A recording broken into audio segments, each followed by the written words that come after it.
నాకు చాలా భయంగా ఉంది పూజ. బతకడమే నరకంగా ఉంది. ఒక్కోసారి సూసైడ్ చేసుకోవాలనిపిస్తోంది.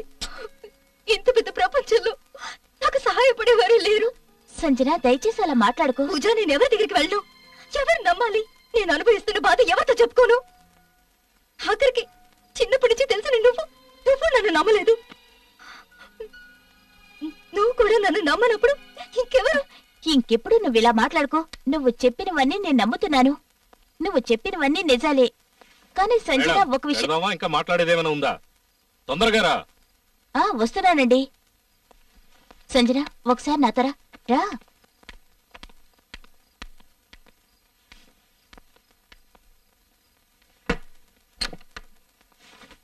సంజన, ఎక్కడికి వెళ్ళకో. 5 నిమిషాల్లో కార్లో ఉన్న థింగ్స్ అన్ని సర్దొస్తాను. ఓకే? వెళ్ళావంటే బాగుండదు, గుర్తుంచుకో.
తొందరగా లోపలికి వెళ్ళు. నీ ఫ్రెండ్ అక్కడ ఏం చేస్తుందో. అలాగేనండి.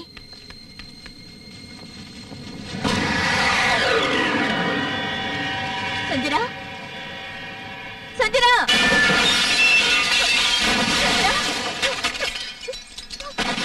సంజన, సంజన,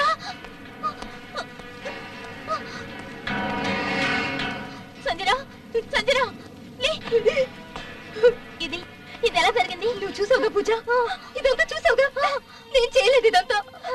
ఎప్పుడైనా నన్ను నమ్ముతావా? నేను పిచ్చిదాన్ని కాదు. ఇదంతా నా ఇమాజినేషన్ కాదు. ఐఎమ్ సారీ సంజన, నీ పరిస్థితి అర్థం చేసుకోకుండా నేను తప్పుగా అనుకున్నాను. పక్కకి జరుగు, పక్కకి జరుగు. వదిలేదాన్ని, వదిలేమని చెప్తున్నానా? దీని శరీరాన్ని భూతం పట్టుకుంది. దాని పక్కకి వెళ్ళొద్దు. పక్కకి జరుగు. నువ్వు దెయ్యానివే, దెయ్యానివే. నువ్వు ముందు బయటికి వెళ్ళు. ఎవరిని చెప్తున్నానా? నా ఇంట్లో చేతపడి చేయడానికి వచ్చావా నువ్వు? దెయ్యానివే, దెయ్యానివే నువ్వు.